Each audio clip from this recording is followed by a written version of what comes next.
Hello everyone, स्वागत है बेटा आप सबका हमारे इस नए लेक्चर में कोऑर्डिनेट ज्योमेट्री के। और बेटा आपको याद होगा कि हम एक्यूट और ऑब्ट्यूस एंगल बाइसेक्टर की बात कर रहे थे लास्ट लेक्चर में।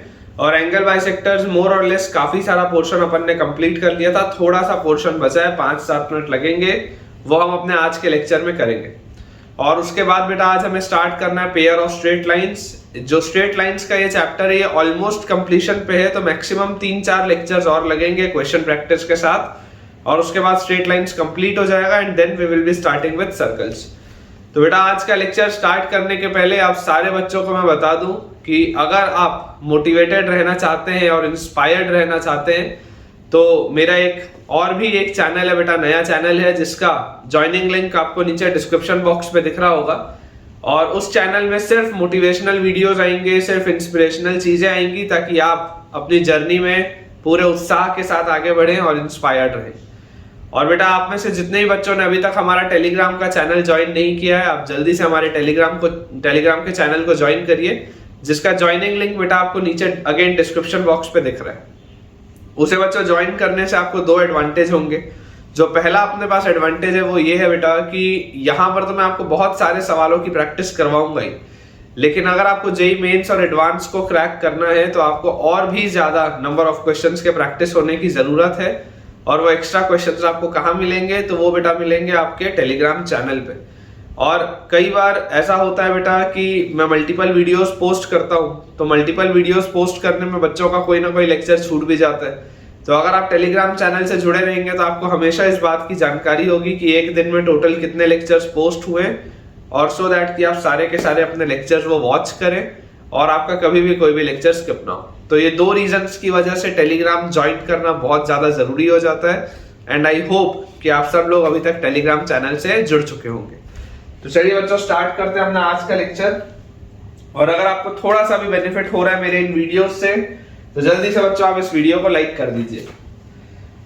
तो देखिए बेटा अपने को बेटा एक्यूट एंगल बाइसेक्टर और ऑब्ट्यूस एंगल बाइसेक्टर हमने देख लिया। ओरिजिन कंटेनिंग और which does not contain the origin वो भी देख लिया। छोटा सा एक आर्टिकल है कि bisectors in case of a triangle, bisectors in case of a triangle, bisectors in case of a triangle, कि अगर मान लीजिए आपके पास कभी एक ट्रायंगल दिया हुआ है तो उसके अगर आपसे बाइसेक्टर्स की बात हो रही है, इंटरनल एंगल के बाइसेक्टर्स की, तो वो आप किस तरीके से निकालेंगे। अब इसमें बच्चों देखो आपके पास पहला केस आ सकता है, केस 1 बेटा अपने पास हो सकता है when the vertices are known, when the vertices of a triangle are known। जब बच्चों हमको वर्टिसेस की जानकारी होती है, जब बच्चों हमको वर्टिसेस की जानकारी होती है, मतलब कि आप इसको इस तरीके से बोल सकते हैं कि मान लीजिए अगर आपके पास एक ट्राइंगल है इस तरीके से which is A that is x1 y1, उसके बाद vertex B which is x2 y2 and vertex C which is x3 y3। अगर बेटा मेरे पास ट्राइंगल के 3 वर्टिसेस नोन है और मुझसे पूछा जा रहा है कि बताओ बाइसेक्टर क्या होगा, है ना, एंगल बाइसेक्टर्स का आपसे इक्वेशन पूछा जा रहा है, तो ऐसे सवाल को सॉल्व करने का अप्रोच क्या होता है बेटा, आप इस बात को याद करिए। बाइसेक्टर जो होता है बेसिकली तीनों जो एंगल बाइसेक्टर होते हैं उनका मीटिंग पॉइंट क्या होता है। आपके बच्चों जो तीनों एंगल बाइसेक्टर होते हैं उनका मीटिंग पॉइंट होता है इन सेंटर। तीनों एंगल बाइसेक्टर्स का जो मीटिंग पॉइंट होता है that is your incentre. ये बात आपको पता होनी चाहिए कि point of intersection of the angle bisectors is known as incentre. ठीक है, यहां पे मैं लिख भी देता हूं कि point of intersection of the angle bisectors, point of intersection of the angle bisectors, point of intersection of the angle bisectors is in centre, inside a triangle, inside a triangle. अगर आप ट्रायंगल की बात कर रहे हैं तो triangle के angles जो होंगे, इंटरनल एंगल्स, उनके एंगल बाइसेक्टर जो होता है उसका जो पॉइंट ऑफ इंटरसेक्शन होता है that is your in centre. तो यार मैं आपको ये बोलता हूं कि देखो इन सेंटर निकालने के लिए क्या होता था बेटा, रिजल्ट इन सेंटर का फॉर्मूला क्या आता था। इन सेंटर अगर आपको याद ना हो तो मैं लिख देता हूं, पॉइंट वाले चैप्टर में आपने पढ़ा है कि इन सेंटर के कोऑर्डिनेट्स होते हैं ax1 + bx2 + cx3 upon a + b + c, ay1 plus by2 plus cy3 upon a plus b plus c। ये होते हैं अपने पास बच्चों इन सेंटर के कोऑर्डिनेट्स। ठीक है, इन सेंटर के ये अपने पास कोऑर्डिनेट्स आते हैं। और जैसे ही बच्चों ये हमारे पास आ गए इन सेंटर के कोऑर्डिनेट्स, तो यहाँ पर आप देखिए वर्टेक्स a के सामने वाला साइड होता है a, वर्टेक्स b के सामने वाला साइड होता है b और वर्टेक्स c के सामने वाला साइड होता है c। आप डिस्टेंस फार्मूला का यूज करते हुए, डिस्टेंस फार्मूला का बच्चों आप यूज करते हुए आराम से a, b और c की वैल्यू निकाल सकते हैं। अगर आप डिस्टेंस फार्मूला लगाएंगे तो a, b, c का वैल्यू बहुत आसानी से निकल जाएगा। और जैसे ही डिस्टेंस फार्मूला लगाते ही बेटा a, b, c का वैल्यू हमारे पास निकल जाता है। इसके बाद आपको पता है कि इन सेंटर के कोऑर्डिनेट्स आप निकाल सकते हैं। अगर a, b, c आपके पास है, ऑलरेडी वर्टिसेस आपको दिए हुए हैं, मतलब x1 y1 x2 y2 और x3 y3 आपको पता है, तो आप इन सेंटर के कोऑर्डिनेट्स निकाल लेंगे। एंड द मोमेंट बच्चों आपके पास इन सेंटर का कोऑर्डिनेट आ गया, दिस इंप्लाइज आपका जो एंगल बाइसेक्टर्स होंगे, आपको अगर बाइसेक्टर्स का इक्वेशन लिखना था तो एंगल बाइसेक्टर्स क्या है आपकी, बेसिकली एंगल बाइसेक्टर्स आपको जिस भी एंगल का निकालना है, एंगल बाइसेक्टर्स आपके पास आएंगे AI, उसके बाद आपका आएगा BI एंड CI। AI एक एंगल बाइसेक्टर होगा, BI दूसरा एंगल बाइसेक्टर होगा, CI तीसरा एंगल बाइसेक्टर होगा। तो आपको बेटा जो भी एंगल बाइसेक्टर लिखना होगा आप बहुत आसानी से 2 पॉइंट फॉर्म लगा के इसको लिख सकते हैं।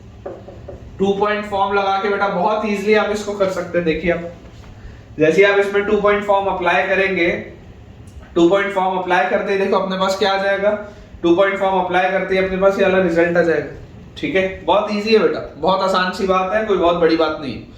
तो अगर आप इजीली चाहें तो इस तरीके से बेटा इसको सॉल्व कर सकते हो और एंगल बाइसेक्टर का इक्वेशन लिख सकते हैं। ठीक है, आने वाले लेक्चर से बच्चों में इस पर भी बेस्ड आपको सवाल करवाऊंगा। अभी मैं आपको सिर्फ टेक्निक समझा दे रहा हूँ कि अगर मान लो मुझे बाइसेक्टर्स का इक्वेशन लिखना हो किसी ट्राइंगल के अंदर, और अगर मुझे उस ट्राइंगल के वर्टिसेस पता है, तो अप्रोच होगा कि वर्टिसेस का इस्तेमाल करते हुए मैं साइड्स का लेंथ निकाल लूं डिस्टेंस फार्मूला से, और उसके बाद इन सेंटर का इक्वेशन लिख के इन सेंटर के कोऑर्डिनेट्स निकाल लूं, और फिर 2 पॉइंट फॉर्म लिख के AI, BI, CI जो भी आपसे पूछा जाए आप वो सॉल्व कर लो। तो इसे बेटा आप अच्छे से एक बार कॉपी कर लीजिए। ठीक है, इसके बाद मैं जो सेकंड केस हो सकता है ट्राइंगल के अंदर बाइसेक्टर्स लिखने का, आपको वो चीज समझाता हूं। अब देखो बेटा अपने पास जो सेकंड केस आ सकता है, सेकंड केस, पिछले वाले में तो क्या था, आपके पास वर्टिसेस दिए हुए थे, तो वर्टिसेस का इस्तेमाल करते हुए आपने बहुत आसानी से इन सेंटर निकाल लिया और फिर जो भी एंगल बाइसेक्टर पूछा गया आपने वो निकाल लिया। अगर हम सेकंड बेटा केस की बात करें, ठीक है, तो सेकंड केस में आपके पास लिखा हुआ है when the equation of sides is given, when the equation of sides, when the equation of sides is given. मान लीजिए अगर आपको वर्टिसेस नहीं दिए हुए, आपके पास साइड्स का इक्वेशन, आपके पास बच्चों साइड्स का इक्वेशन है, मतलब कि मैं आपको ये बोल रहा हूं कि आपको 3 स्ट्रेट लाइंस के बस इक्वेशन दे दिए गए, आपको बेटा बस 3 स्ट्रेट लाइंस के इक्वेशन दे दिए गए। तो जो अप्रोच होगा हमारा, अप्रोच क्या होगा, पहले मैं आपको बेटा अप्रोच लिख देता हूं फिर समझाता हूं इसको अच्छे से, ये इंपॉर्टेंट है। ठीक है, पिछला वाला समझना बहुत आसान था, पिछले वाले में तो डायरेक्टली आई के कोऑर्डिनेट्स निकाल के आप लिख सकते थे, दैट वाज इजी। इसको समझना थोड़ा सा मुश्किल है, तो आप थोड़ा सा पेशेंस रखिए, पहले नोट करिए। लिखा हुआ है plot the lines approximately, plot the lines approximately, कि आप सबसे पहले तो अप्रोक्सीमेटली लाइंस को प्लॉट कर लीजिए, plot the lines approximately and then compute the angle bisectors, and then compute, plot the lines approximately and then compute the angle bisectors, and then compute the angle bisectors, and then compute the angle bisectors containing origin or not containing origin, containing or not containing, containing or not containing origin। इसको आप पहले note कर लीजिए, उसके बाद बेटा मैं आपको अब समझाता हूं कि इसका मतलब क्या। ठीक है, मैं आपको समझाता हूं इसका मतलब क्या। इमेजिन जैसे आप करो, आपको इसमें गिवन क्या होगा, L1 आपको एक इक्वेशन, L2 आपको दूसरा इक्वेशन और L3 आपको 3 इक्वेशन लाइन के गिवन होंगे, कोई भी 3 इक्वेशन। तो आपको बोला जा रहा है कि सबसे पहले तो आप उसको लाइंस को प्लॉट कर लो। जैसे मान लो अगर ये आपका बेटा कार्टेशियन प्लेन, ठीक है, मैं बोलता हूं अंदाजे से मान लो मैंने इस तरीके से लाइंस को प्लॉट किया, अंदाजे से मैंने बेटा इस तरीके से मान लो ये लाइंस को प्लॉट किया। ये आपके पास x एक्सिस है, ये y एक्सिस है, ये आपके बच्चों मान लो लाइन L1 है, this is line L2 and this is line L3। मान लो मैंने अंदाजे से ये लाइंस को प्लॉट कर लिया, कर सकते हैं।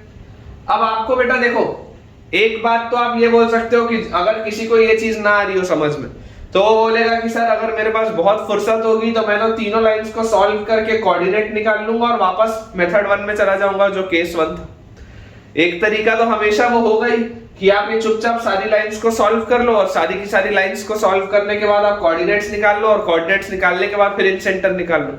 लेकिन वो लंबा मेथड है ना, पहले इसको सॉल्व करो, कोऑर्डिनेट निकालो, फिर डिस्टेंस फॉर्मूला लगाओ, फिर आई निकालो, बहुत लंबा मेथड है।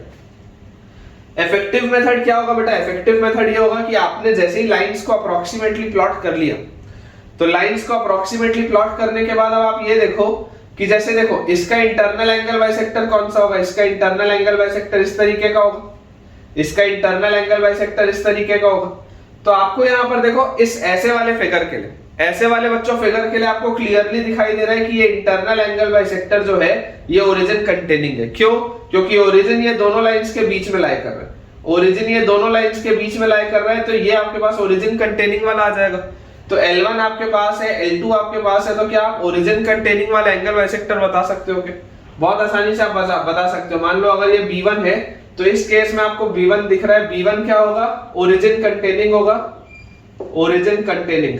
और कौन से वाले आप इसमें लाइंस लेंगे? आप लाइंस लेंगे origin containing for L1 and L2। तो ओरिजिन कंटेनिंग कैसा होता है? पहले आप कांस्टेंट टर्म को पॉजिटिव बनाते हैं और उसके बाद प्लस साइन वाला ओरिजिन कंटेनिंग होता है। सिमिलरली मान लो अगर आपको इधर वाला एंगल बाइसेक्टर लिखना हो तो इधर वाला एंगल बाइसेक्टर भी जो होगा वो कुछ इस तरीके का आएगा, इधर वाला भी एंगल बाइसेक्टर। तो ये भी आपको देखो दिखाई दे रहा है कि ये दोनों लाइंस के बीच में ओरिजिन है, ये वाली दोनों लाइंस के बीच में ओरिजिन है। तो ये भी जो आपके पास आएगा बाइसेक्टर 2, ये बाइसेक्टर 2 भी ओरिजिन कंटेनिंग आएगा। Bisector 2 is also origin containing for कौन सी लाइंस? ये लाइन L2 है और ये लाइन L3 है, तो फॉर L2 एंड L3 ये अपने पास आ जाएगा। सिमिलरली मान लो अगर मैं यहाँ वाले की बात करूं, यहाँ वाले की बेटा अगर मैं बात करूं तो ये आपके पास अगर बाइसेक्टर 3 होगा तो बाइसेक्टर 3 भी इस केस में ओरिजिन कंटेनिंग आ रहा है। जरूरी नहीं है हर बार सब ओरिजिन कंटेनिंग आए, इस फिगर के लिए ऐसा हो रहा है। अभी मैं आपको एक दो फिगर और बना के दिखाता हूं, उससे आपको क्लैरिटी आएगी, है ना। इस फिगर के लिए आप देख सकते हो कि ये जो बाइसेक्टर 3 होगा this is also origin containing. Bisector 3 is also origin containing for कौन सी lines? This is L1 and L3, for L1 and L3। तो इस तरीके से आप इसके इंटरनल बाइसेक्टर्स फाइंड आउट कर सकते हैं। ये एक केस है, ये एक तरीके का फिगर है। जरूरी नहीं है कि हर बार आपका ट्राइंगल ऐसा ही बने, ट्राइंगल अलग तरीके का भी बन सकता है। कैसे ट्राइंगल बन सकते हैं कि भैया अगर मान लो आपने इसको बेटा प्लॉट करना है, ठीक है। अब मान लेते हैं कि मेरे पास एक ट्राइंगल आ गया इस तरीके का, ऐसा, ये एक लाइन ऐसी आ गई और ये एक लाइन ऐसी आ गई। ये मान लो मेरे पास 3 लाइंस है, ये मान लो बेटा मेरे पास 3 लाइंस है, ठीक है। अब अगर आप इसको अप्रोक्सीमेटली प्लॉट करोगे, इसको भी मैं चलो थोड़ा और बड़ा बना लेता हूं, या थोड़ा इसको और छोटा बनाते हैं ताकि देखते हैं आएगा कैसा, ठीक है। इस तरीके का बना लेते हैं ऐसा। अब आप देखो ये आपके पास एकदम छोटा सा, ये एकदम छोटू सा बेटा जो ट्राइंगल है, इसकी मैं बात कर रहा हूं, मैं इसकी आपके लिए बात कर रहा हूं, ठीक है। इसको आप बोल दो this is line L1, this is line L2 and this is line L3। आपने approximately line L1, L2, L3 plot कर लिया। यहां पर जो आपको ट्राइंगल इतना बड़ा दिख रहा था, अब देखो आपको ट्राइंगल कितना छोटा सा दिख रहा है। अगर इस ट्राइंगल के मैं इंटरनल एंगल बाइसेक्टर्स की बात करूं, इस ट्राइंगल के इंटरनल एंगल बाइसेक्टर्स की, तो अब आप बेटा मुझे जरा सोच के बताओ कि if this is your vertex A, this is your vertex B and this is your vertex C, तो कौन कौन से वाले में आपके पास ओरिजिन कंटेनिंग वाला आएगा बाइसेक्टर, या कौन कौन से वाले में नॉट ओरिजिन कंटेनिंग आएगा? अगर हम इसमें ऑब्जर्व करने की बेटा कोशिश करें तो एंगल A जो होगा, एंगल A का जो इंटरनल एंगल बाइसेक्टर होगा, तो एंगल A का इंटरनल एंगल बाइसेक्टर इधर होगा।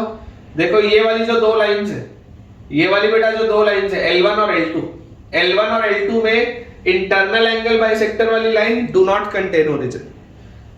L1 और L2 वाले में बेटा इंटरनल एंगल बाइसेक्टर वाली line do not contain the origin. Origin कहां है? ओरिजिन बाहर वाले में, डू नॉट, ये सॉरी ओरिजिन बेटा ये बाहर वाले एंगल बाइसेक्टर में, अंदर वाला जो इंटरनल एंगल बाइसेक्टर है उसमें ओरिजिन कंटेन नहीं हो रहा है, आपको दिखाई दे रहा है। तो अगर आपको इंटरनल एंगल बाइसेक्टर A की बात करनी हो, internal angle bisector for angle A, तो फॉर एंगल A में आपको क्लियरली दिख रहा है कि आप लाइन L1 एंड L2 में डू नॉट कंटेन ओरिजिन देखेंगे, डू नॉट कंटेन ओरिजिन। आप यही चीज तो ऑब्जर्व करोगे यार, आप यही चीज तो ऑब्जर्व करोगे कि आपको डू नॉट कंटेन ओरिजिन वाला जाना है, मतलब कि आपको माइनस वाला चाहिए। रट के मत रखो, अप्रोक्सीमेटली लाइन प्लॉट करो और फिर देखो। अब देखो अगर आप इंटरनल एंगल बाइसेक्टर बी की बात करोगे तो इंटरनल एंगल बाइसेक्टर बी और देखो ये कौन सा वाली लाइन है, ये जो दो लाइन है L2 और L3, ये वाला आपको देखो क्लियरली दिख रहा है, दिस कंटेन्स द ओरिजिन, ये ओरिजिन कंटेनिंग है। तो internal angle bisector for angle B जो होगा वो आपके पास किन लाइंस के बीच में आएगा, एंगल बी आपके पास आएगा between the lines L2 and L3, between the lines L2 and L3, and this is origin containing. आप फिगर से बच्चों देख सकते हैं that this is origin containing. और वैसे ही अगर मैं एंगल सी की बात करूं तो एंगल सी में भी देखो जो इंटरनल एंगल बाइसेक्टर है, internal angle bisector do not contain the origin. तो for angle C also the lines will be L3 and L1 या L1 and L3 and this do not contain origin, do not contain origin. तो बेटा मैं आपको जो समझाना चाहता हूं वो ये समझाना चाहता हूं कि आपको रट्टा मार के नहीं रखना है कि कहां पर ओरिजिन कंटेनिंग होगा या कहां पर नहीं होगा। देखो क्या लिखा हुआ है, प्लॉट द लाइंस अप्रोक्सीमेटली, आप अंदाजे से लाइंस को प्लॉट करो and then compute the angle bisectors containing और नॉट कंटेनिंग द ओरिजिन। तो आपको जब फिर इंटरनल एंगल बाइसेक्टर लिखना होगा तो आप इंटरनल एंगल बाइसेक्टर लिखने के लिए अंदाजे से देख लो, इंटरनल एंगल बाइसेक्टर लिखने के लिए आप यहां पर चेक कर लो कि कौन सा ओरिजिन कंटेनिंग है और कौन सा ओरिजिन कंटेनिंग नहीं है। ये बहुत ही जबरदस्त प्रोफाइल है, इसमें मैं बोलता हूं बेटा कई सारे टीचर्स तक कंफ्यूज हो जाते हैं, तो आप इसको अच्छे से नोट कर लीजिए। और इसमें अगर आपको थोड़ा भी कहीं पर भी डाउट आता है तो कमेंट सेक्शन में आप पूछिए और इस पर बेस बेटा मैं आपको सवाल कराऊंगा, ठीक है, इस पर बेस अपन क्वेश्चन सॉल्व करेंगे, ठीक है बेटा। नेक्स्ट टॉपिक अपन देखते हैं that is pair of straight lines, ठीक है ना। क्वेश्चन प्रैक्टिस में अपन वो जो दोनों अभी मैंने आपको केस बताया उस पर मैं सवाल कराऊंगा, क्योंकि अभी 3-4 लेक्चर सिर्फ क्वेश्चंस की प्रैक्टिस चलेगी। टेक्निकली ये आपका लास्ट टॉपिक है पेयर ऑफ स्ट्रेट लाइन, जिसके अंदर छोटे छोटे से 3-4 आर्टिकल्स आएंगे, अपन वो करते हैं पेयर ऑफ स्ट्रेट लाइंस, ठीक है। Pair of straight lines important article है बेटा, इसके अंदर बहुत सारे आर्टिकल्स अभी आने हैं, लेकिन ये टेक्निकली आपका लास्ट टॉपिक है स्ट्रेट लाइंस का। उसके बाद फिर सर्कल्स की शुरुआत होगी ऑलमोस्ट 4-5 लेक्चर बाद, सवालों की प्रैक्टिस के बाद। तो पेयर ऑफ स्ट्रेट लाइंस बेटा हमारे लिए जो इंपॉर्टेंट है, हमारे लिए इंपॉर्टेंट केस है विच पासेस थ्रू ओरिजिन, हमारे लिए इंपॉर्टेंट केस है विच पासेस थ्रू ओरिजिन। बाकी वाले इन जनरल वाली भी चीजें आप कर सकते हैं, लेकिन आपको मेन जो ध्यान रखना है वो उन चीजों का रखना है कि जो ओरिजिन से पास होती है। Pair of straight lines which passes through the origin आपके लिए इंपॉर्टेंट ये, मैं आपको करवाऊंगा सारी चीजें, लेकिन इंपॉर्टेंट हमारे लिए ये। अब देखो आप क्या जानते हो बेटा, आप ये जानते हो कि अगर आपके पास कोई स्ट्रेट लाइन का इक्वेशन हो जो ओरिजिन से पास होती हो तो 100% वो स्ट्रेट लाइन, पेयर की बात हो रही है तो 2 स्ट्रेट लाइंस होंगी, ठीक है। ये आपका हो गया origin, this is your y axis, this is your x axis. ये आपकी लाइन आप ले लो y = m1x, या आप अपनी लाइन ले लो y = m2x। m1 और m2 क्या है हमको नहीं पता, m1 और m2 क्या है हमको नहीं पता, लेकिन y = m1x और y = m2x आपके पास 2 स्ट्रेट लाइंस दी हुई।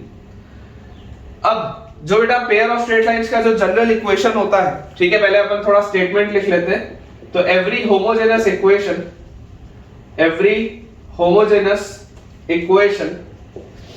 every homogeneous equation of degree 2 of the form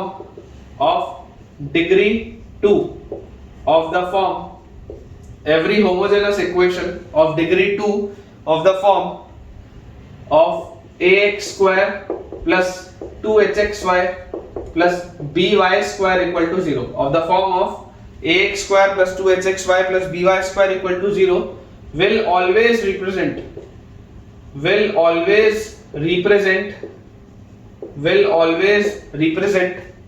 pair of straight lines passing through the origin, will always represent pair of straight lines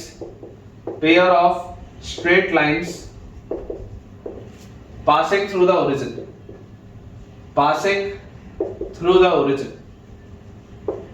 important देखो इसमें क्या चीज है बेटा समझना, मैं आपको बताता हूं। Every homogeneous equation of degree 2 of the form ax² plus 2hxy plus by² equal to 0 will always represent pair of straight lines passing through the origin। मतलब कि हमारे पास अगर बेटा एक इक्वेशन लिख दिया जाए ax² plus 2hxy plus by² equal to 0, तो आपको ये चीज देखते ही क्या चीज आपके दिमाग में आनी चाहिए, ये चीज बच्चों देखते ही आपके दिमाग में आ जाना चाहिए कि यार ये देखो ये एक 2 डिग्री होमोजेनस कर्व है, 2 डिग्री है इसका, देखो x की पावर 2 है, x y पे भी 1 और 1 होके 2 हो जाएगा, y की पावर 2 है, और ये होमोजेनस इक्वेशन है बेटा पूरा, मतलब सारे टर्म से पावर 2 ही है, ठीक है।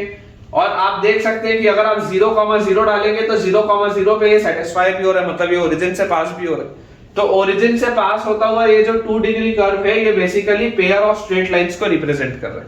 ये बेसिकली बेटा क्या कर रहा है, ये बेसिकली हमारा पेयर ऑफ स्ट्रेट लाइंस को रिप्रेजेंट कर रहा है। और इसी को आप देखो कैसे लिख सकते हो, this can be further written as b into y minus m1x into y minus m2x, ऐसा भी तो आप इसको लिख सकते हो। भाई आपको अगर ये पता है कि बेसिकली ये y इक्वल टू m1x एक लाइन है और y इक्वल टू m2x एक लाइन है, इन दोनों को रिप्रेजेंट करता है, तो यहां से आपके पास क्या आ जाएगा, y minus m1x equal to 0, यहां से आपके पास आ जाएगा y minus m2x equal to 0। और ये आगे मैंने b क्यों लगाया है, क्योंकि यहाँ पर y स्क्वायर का कोफिशिएंट b है, और यहाँ पर भी y जब y से मल्टीप्लाई होगा तो y स्क्वायर के साथ b आना चाहिए, इसलिए बेटा ये अपन ने लिख लिया, ठीक है। तो बेसिकली आपका जो सेकंड डिग्री कर्व है उसको आप इस तरीके से फैक्टराइज कर सकते हैं। जैसे मैं आपको बेटा एक एग्जांपल के रूप में बताऊं, एग्जांपल के रूप में मान लो बेटा मैं अगर आपको एक सवाल दे दूं कि हमारे पास लिखा हुआ है x square minus 3xy plus 2y square equal to 0। मान लो अगर बेटा मेरे पास लिखा हुआ है x square minus 3xy plus 2y square equal to 0। अब ये क्या रिप्रेजेंट कर रहा है, ये क्या रिप्रेजेंट कर रहा है, अभी आप लिखना बंद करके सिर्फ पहले सुनिए।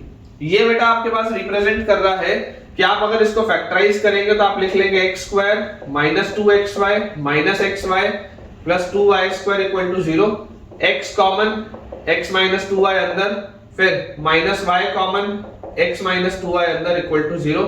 तो यहां से अपने पास आ जाता है x minus y into x minus 2y equal to 0। तो x की वैल्यू आ जाती है y के बराबर, और सेकंड हमारे पास आ जाता है x की वैल्यू 2y के बराबर, ये अपने पास आ जाता है। तो आप देख सकते हैं बेटा क्लियरली यहां से कि y इक्वल टू m1x ये एक रिलेशन आ गया, और y इक्वल टू m2x ये अपने पास आ गया दूसरा रिलेशन। ये दोनों स्ट्रेट लाइंस है which passes through the origin. तो ये आ गया इस फॉर्मेट का चीज। तो आपको ये बस चीज बेटा समझ के रखनी है कि अगर आपके पास एक होमोजेनस इक्वेशन आ जाए डिग्री 2 का, तो it represents a pair of straight lines passing through the origin, ठीक है। अभी हम इस पे सॉल्व करेंगे, लेकिन ये आपको बेटा मैंने सिर्फ इसलिए कराया ताकि आपको एक बेसिक फील आ जाए कि हम करना क्या चाहते हैं। चलिए इसको बेटा मैं क्लियर करता हूं, और जो इंपॉर्टेंट हमको रिजल्ट्स निकालने इसके लिए अपन वो निकालते हैं, ठीक है।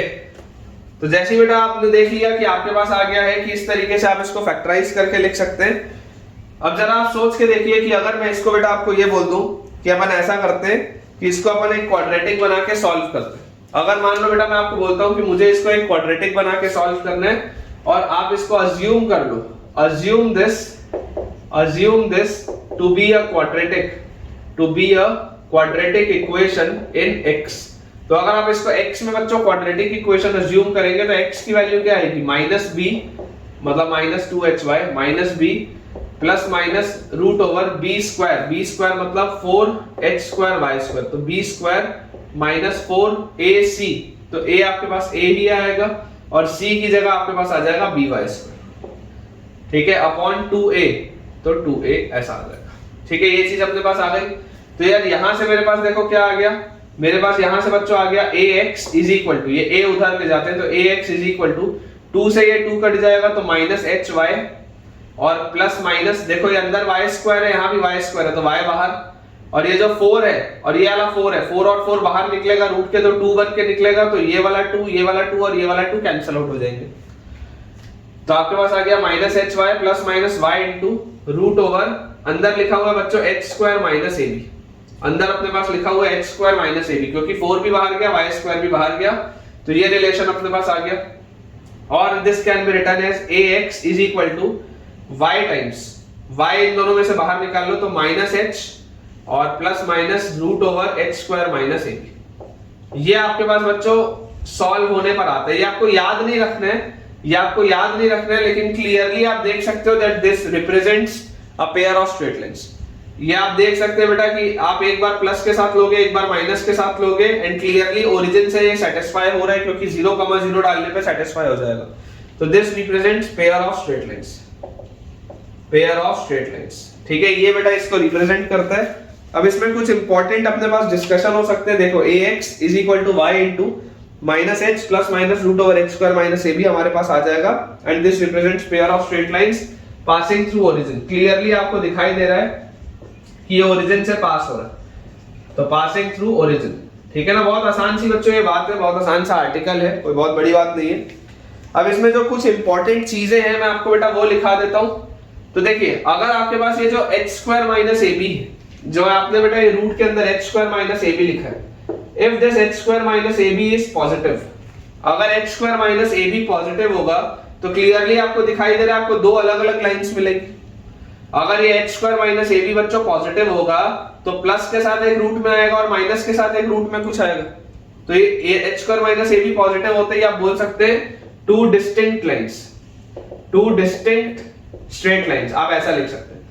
एच स्क्वायर माइनस ए बी अगर पॉजिटिव होगा तो आपके पास क्या आ जाएगा बच्चों, आपके पास आ जाएगा टू डिस्टिंक्ट स्ट्रेट लाइंस, या इसको भी आप ऐसा लिख लो two real and distinct straight lines, two real and distinct straight lines. Real भी होंगी क्योंकि H square minus A B positive है।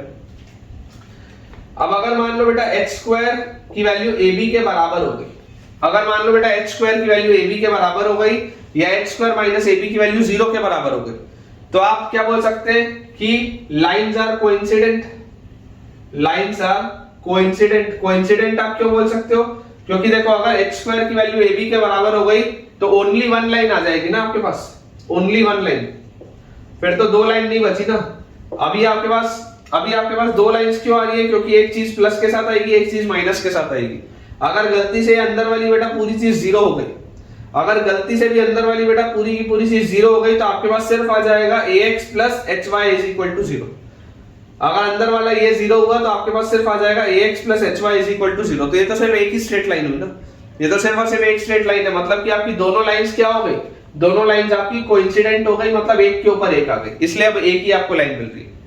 तो अगर h स्क्वायर की वैल्यू ab आ जाएगी तो लाइन रियल है ना, lines are coincident and real भी लिख सकते हो, एंड रियल अभी भी है, लाइन अभी भी एग्जिस्ट कर रही है, रियल अभी भी है, लेकिन अब क्या हो गई बेटा, लाइन आपकी कोइंसिडेंट हो गई। इसमें एक आपको इंपॉर्टेंट चीज है मैं आपको और बताता हूं, इसके अलावा एक चीज आप और लिख लीजिए कि अगर एच स्क्वायर माइनस ए बी नेगेटिव हो गया, अगर बच्चों एच स्क्वायर माइनस ए बी नेगेटिव हो गया तो ये एच स्क्वायर माइनस ए बी जो लिखा हुआ है अगर ये नेगेटिव हो जाएगा तो आपके पास लाइंस तो फिर रियल आ ही नहीं सकती, क्योंकि हमने हमेशा पढ़ा है रियल क्वांटिटीज कब आती है, जब अंडर रूट के अंदर वाली चीज पॉजिटिव हो। अगर अंडर रूट के अंदर नेगेटिव आ गया तो आप बोल सकते हैं lines are imaginary, lines are imaginary, खत्म बात, ये अपने पोर्शन में नहीं है। लाइंस आर इमेजिनरी बच्चों हमारे पोर्शन में नहीं है, हमारे लिए बिल्कुल भी ये काम का नहीं, ठीक है। लाइंस आर इमेजिनरी अपने लिए बिल्कुल भी बेटा काम का नहीं है, तो उसके लिए आपको घबराने की जरूरत नहीं। अब देखो मैं आपको कुछ दो तीन चीजें काम की समझा देता हूं, ठीक है। इसको पूरे को क्लियर करने के पहले और छोटे से अगले आर्टिकल में आगे बढ़ने के पहले मैं आपको बेटा इसमें दो तीन चीजें हैं जो काम की आपको समझा देता हूं। जब h square equal to ab होता है, when h square is equal to ab, when h square is equal to ab, तो क्लियरली आपको देखो क्या चीज समझ में आती है, आपको ये समझ में आता है कि h की value plus minus root ab होगी, h की value plus minus root ab होगी when h square is equal to ab। अब अगर h की वैल्यू बच्चों प्लस माइनस रूट ab है तो जो आपका एक्सप्रेशन है ax square plus 2hxy plus by square equal to 0, ठीक है। तो इस एक्सप्रेशन को आप और कैसे लिख सकते हो, और this expression can be written as x times root a का होल स्क्वायर, ठीक है। ये लिखा है ना, ax स्क्वायर ही हो जाएगा ये भी, plus y times root b का होल स्क्वायर, ये भी देखो यही आ जाएगा, और प्लस 2xy इंटू h की जगह मैं बोलता हूं आप लिख लो plus minus root ab, this is equal to 0। तो यार यहां से अगर मैं इसको ध्यान से देखूं तो ये मेरे पास either x root a plus minus y root b का होल स्क्वायर आ जाएगा, ये चीज आपके पास आ जाएगी। आप ध्यान से ऑब्जर्व करो, x रूट a का whole square plus y root b का whole square plus 2 into x into root a y into root b, और प्लस माइनस लगा हुआ है तो एक बार प्लस के साथ एक बार माइनस के साथ, तो आप देख लो एक बार प्लस के साथ एक बार माइनस के साथ ये इसका परफेक्ट स्क्वायर आ जाएगा। मतलब कि आप बोल सकते हैं when h square is equal to ab, this converts to a perfect square, this converts to a perfect square. ये बात हमको समझ में आनी चाहिए, that this converts to a perfect square. ठीक है, जैसे कि फॉर एग्जांपल मैं आपको बता दूं, फॉर एग्जांपल बेटा मैं आपको बता दूं कि मान लो अगर मेरे पास लिखा हुआ है 4x square minus 4xy, 4x square minus 4xy plus y square equal to 0। आप देख सकते हैं होमोजेनस इक्वेशन है, और इस होमोजेनस इक्वेशन में क्या हो रहा है, इस होमोजेनस इक्वेशन में आपको दिखाई दे रहा है कि ये कोई भी कांस्टेंट टर्म नहीं है, मतलब ओरिजिन से ही पास हो रहा है। अब यहां पर बेटा देखो a की वैल्यू क्या है, a की वैल्यू है 4, b की वैल्यू क्या है, b की वैल्यू है 1, और h की वैल्यू क्या है 2hxy आप लिखते हो तो h की वैल्यू है -2। तो यहां पर मुझे दिखाई दे रहा है कि h स्क्वायर की वैल्यू ab के बराबर आएगी। अगर आप ध्यान से देखोगे तो यहां पर h स्क्वायर करोगे तो 4 वो ab के बराबर आएगा। इसका मतलब आप इसको परफेक्ट स्क्वायर में कन्वर्ट कर सकते हैं। तो this can be written as 2x minus y का whole square is equal to 0। This can be written as 2x minus y का होल स्क्वायर इक्वल टू 0। आप देख लो 4x square plus y square minus 4xy आ जाएगा वही चीज। मतलब कि आपके पास ओरिजिनली दो लाइंस होती, लेकिन क्योंकि h square equal to ab हुआ वो दोनों लाइंस एक दूसरे के ऊपर आ गई, कोइंसिडेंट हो गई। तो बेसिकली यहां से मेरे पास लाइन क्या हो गई, लाइन मेरे पास हो गई y equal to 2x। Line बच्चों मेरे पास हो गई y इक्वल टू 2x। ये अपने को एक बात है समझने की, ठीक है, this is an important thing जो मुझे समझनी है। और ये वाला बेटा जो पोर्शन है ये मेरे लिए उतना इंपॉर्टेंट नहीं है। h square minus ab lines are imaginary, ये अपने लिए उतना काम का नहीं है बेटा पोर्शन, ठीक है, ये अपने लिए उतना काम का नहीं है, क्योंकि अपन नॉन रियल क्वांटिटीज के साथ तो जनरली डील करते ही नहीं, अपन रियल क्वांटिटीज के साथ डील करते हैं। तो हमारे पास जो भी चीजें आएंगी हमको इसी में बस सॉल्व करना है, हमको इसी में बेटा बस सॉल्व करना है। अगर आप चाहे इसका एग्जाम्पल लिखना तो मैं आपको इसका एग्जाम्पल दे सकता हूं, लेकिन वो अननेसेसरी आपके लिए कंफ्यूजन क्रिएट करेगा। चलो मैं आपको इसका एग्जांपल दे देता हूं कि अगर मान लो आपके पास x square minus ab less than 0 है, ठीक है, तो आपको ये तो पता चलता है कि लाइंस आपकी क्या है, इमेजिनरी है। However point of intersection is real. However point of intersection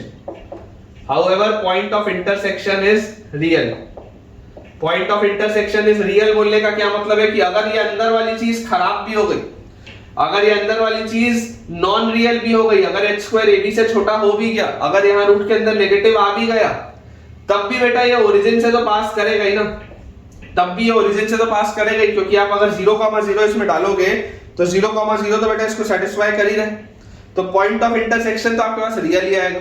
इसका भी देखो अगर आपको एग्जांपल लिखना हो, मैं आपको यहाँ पर इसका एग्जांपल बता देता हूँ, फिर बोर्ड अपन क्लियर करते हैं एक बार में। कि अगर मान लो बेटा मुझे इसका एग्जांपल आपको देना हो कि आप इसका एग्जांपल किस तरीके से लिख सकते हैं, देखिए बहुत अच्छा इसका एग्जांपल है बेटा, लेकिन अननेसेसरी देखो आप उसको कंफ्यूज मत होना, बिल्कुल भी आप बेटा इसमें कंफ्यूज मत होना। जैसे एग्जांपल के रूप में मान लो मैं आपको लिख दूं x square plus 0xy plus y square equal to 0। मान लो मैंने आपको ये लिखा, इस फॉर्मेट मैंने आपको जमा कर दिया। a की वैल्यू आपके पास 1 आ रही है, h की वैल्यू आपके पास 0 आ रही है, b की वैल्यू आपके पास 1 आ रही है। क्लियरली आप देख सकते हैं कि h स्क्वायर की वैल्यू ab से छोटी है, h स्क्वायर की वैल्यू 0 है, ab की वैल्यू 1 है।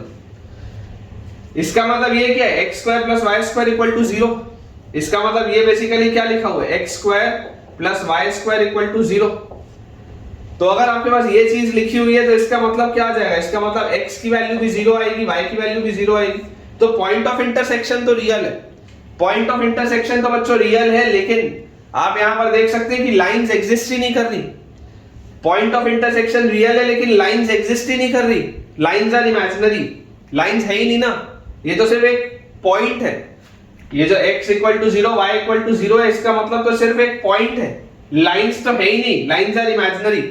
ठीक है, जब आप सर्कल में पढ़ोगे बेटा तो सर्कल में आप यही वाली चीज को पॉइंट सर्कल भी पढ़ोगे, सर्कल में आप यही वाली चीज को पॉइंट सर्कल भी पढ़ोगे, क्योंकि ये सिर्फ एक पॉइंट है। तो आप इसको पॉइंट सर्कल बोलो या इसको इमेजिनरी लाइंस बोलो, बात एक ही है, क्योंकि कुछ है ही नहीं ना, उसमें कुछ है ही नहीं, केवल एक पॉइंट ही तो है। ठीक है, तो आई होप बेटा आपको ये चीज समझ में आई होगी। इसी में बच्चों नोट डाल के आप लिखेंगे, जैसे अभी अपन ने 2 डिग्री का होमोजेनस बेटा इक्वेशन देखा और देखा कि 2 डिग्री का एक होमोजेनस इक्वेशन जो होता है वो दो स्ट्रेट लाइंस को रिप्रेजेंट करता है passing through the origin. Similarly अगर बेटा मान लो मेरे पास लिखा आ जाए ax cube plus b x square y plus c x y square plus d y cube, ax cube plus b x square y plus c x y square plus d y cube equal to 0। अगर बेटा मान लो मेरे पास ये चीज आ जाती है, तो ये वाली चीज will represent, this will represent 3 straight lines. अगर एक आपके पास बच्चों होमोजेनस क्यूबिक आ गया passing through the origin, this will represent 3 straight lines passing through the origin। ठीक है, क्योंकि आप देखो ओरिजिन से ये पास क्यों करेगा, ओरिजिन से ये पास इसलिए करेगा क्योंकि जैसे आप 0,0 इसमें डालोगे तो ये सेटिस्फाई हो जाएगा। और जब आप इस क्यूबिक को, अभी आपको बच्चों देखो एक क्यूबिक दिख रहा है x में या एक क्यूबिक दिख रहा है y में, जब आप इसको सिंप्लीफाई करोगे तो आपके पास क्या आएगा, 3 लीनियर इक्वेशन आएंगे और वो तीनों लीनियर इक्वेशन इंडिविजुअली बेटा स्ट्रेट लाइन को रिप्रेजेंट करेंगे। तो ये बात हमको पता होनी चाहिए। अब हमने बेसिक देख लिया कि 2 डिग्री होमोजेनस इक्वेशन किस तरीके से 2 स्ट्रेट लाइंस को रिप्रेजेंट करता है। अब हम देखते हैं relationship between slopes and coefficients. Relationship between slopes and coefficients, relationship between slopes and coefficients. ठीक है, ये चीज की बेटा अब अपने को बात करनी है, relationship between slopes and coefficients. अब अगर बेटा हम इस पर बात करें ध्यान से, तो हमें यहाँ पर देखो क्या चीज समझ में आती है कि हमारे पास जनरल जो 2 डिग्री इक्वेशन था वो क्या था, ax² plus 2hxy plus by² equal to 0। General हमारे पास 2 डिग्री इक्वेशन यही था, ax² plus 2hxy plus by² equal to 0। अब अगर आप बेटा इसको बोलते हैं that this represents b into y minus m1x into y minus m2x, अगर आप बोलते हैं कि ऐसे रिप्रेजेंट करता है, तो यहां से बेटा अगर मैं कंपेयर करूं तो कंपेयर करने में मुझे देखो दिखाई देता है y² का कोफिशिएंट b है, यहां पर भी y² का कोफिशिएंट b है, तो इसमें तो कोई प्रॉब्लम नहीं है। x² का कोफिशिएंट है यहां पर a, ठीक है, x² का कोफिशिएंट a है, और यहां पर x² कब आएगा, जब ये -m1 वाला टर्म इस -m2 वाले टर्म से मल्टीप्लाई होगा विद b, तो ये आ जाएगा b m1 m2, ये आ जाएगा अपने पास। तो दिस इंप्लाइज m1 m2 की वैल्यू क्या आ गई, m1 m2 की वैल्यू अपने पास आ गई a/b। दोनों के बेटा जो दोनों आपके पास लाइंस आएंगी, ये जो बच्चों आपके पास 2 लाइंस आएंगी, इन दोनों का जो स्लोप्स का प्रोडक्ट है, कि अगर एक लाइन है y इक्वल टू m1x और एक लाइन है y इक्वल टू m2x, तो दोनों स्ट्रेट लाइंस के स्लोप्स का जो प्रोडक्ट होगा that is m1 m2 is equal to a/b। Similarly अगर बच्चों मान लो मैं xy के कोफिशिएंट की बात करूं, तो xy का देखो मेरे पास कोफिशिएंट क्या आ जाएगा, xy का कोफिशिएंट मेरे पास यहां से आ जाता है, यहां से अगर मैं ध्यान से देखूं xy के कोफिशिएंट को, तो ये लिखा हुआ है 2h, ठीक है। और यहां पर अगर बेटा मैं xy के कोफिशिएंट की बात करूं, तो xy का कोफिशिएंट अपने पास आ जाएगा जब ये -m1 -bm1 वाली चीज इसके साथ मल्टीप्लाई होगी तो -bm1 आएगा, और उसके बाद जब ये -m2 वाली चीज इस y के साथ मल्टीप्लाई होगी तो -bm2 आएगा, ये अपने पास आ जाएगा। तो यार यहां से दिस इंप्लाइज m1 + m2 कितना आ रहा है, यहां से अगर बेटा आप ध्यान से देखेंगे तो m1 + m2 अगर आप देखें तो m1 + m2 की वैल्यू अपने पास आ जाएगी -2h/b, m1 + m2 की वैल्यू अपने पास आ जाएगी -2h/b, ठीक है।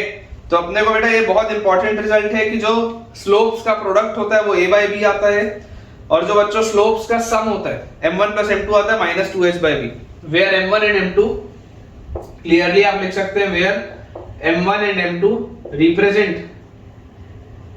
where m1 and m2 represent the slopes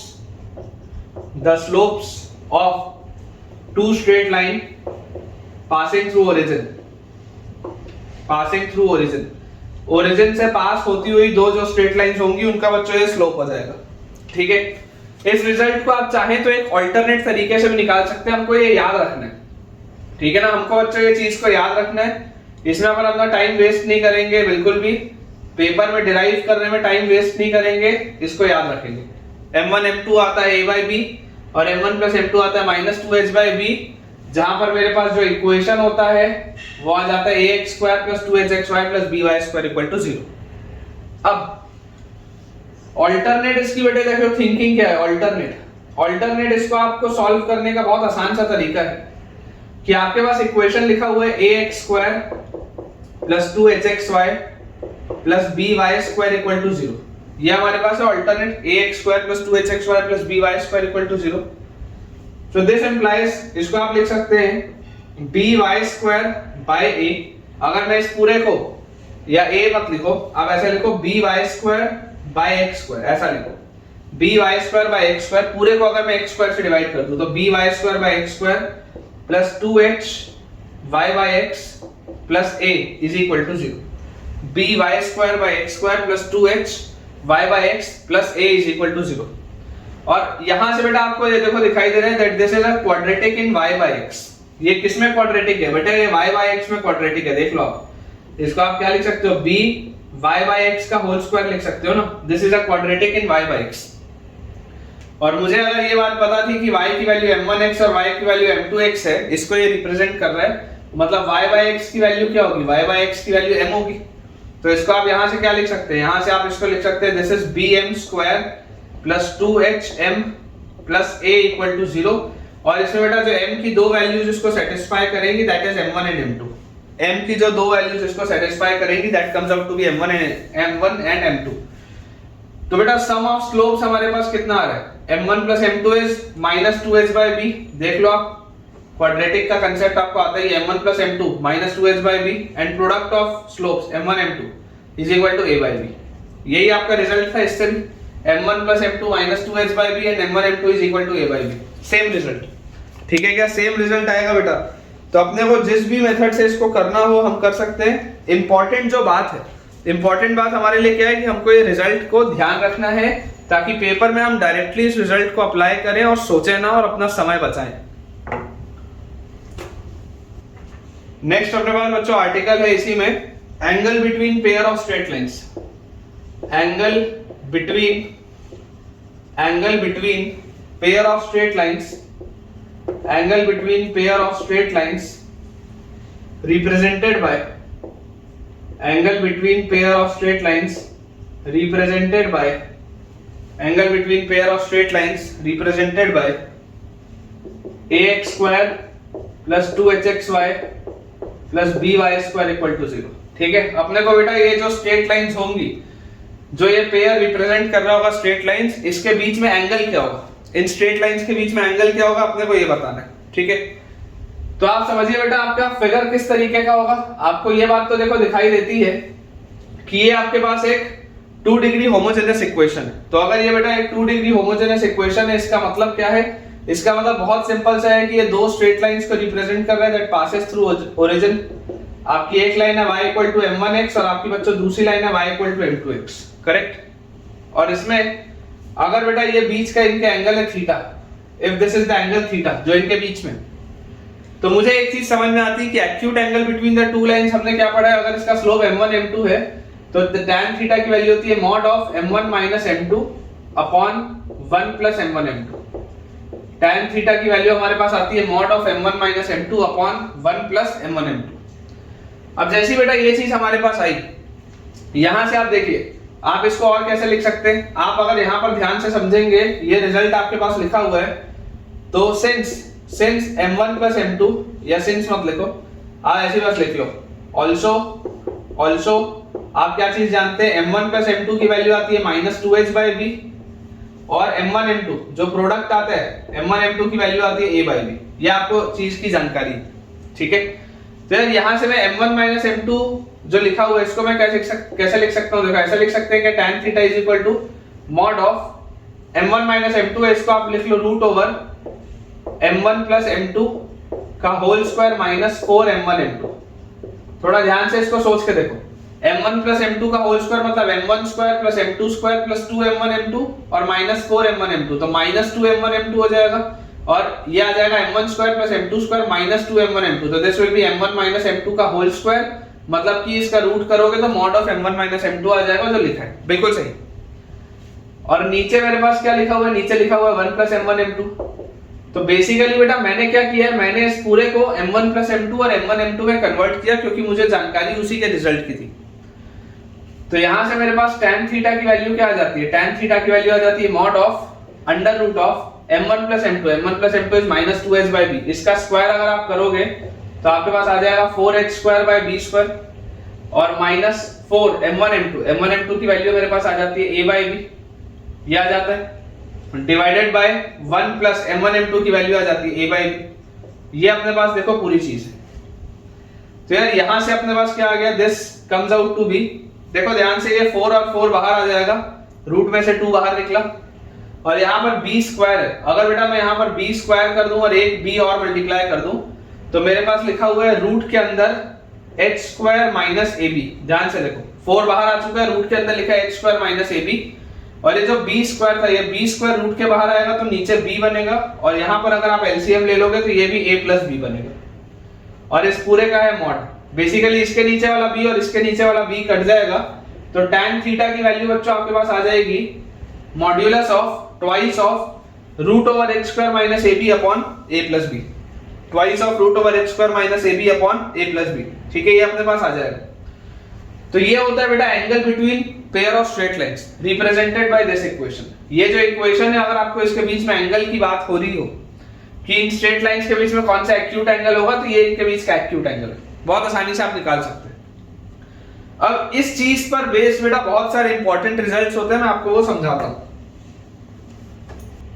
तो यहां से बेटा देखिए अपने जो लिखा हुआ था, अपने पास एंगल आया था tan theta is equal to modulus of twice of root over h square minus A b upon a plus B.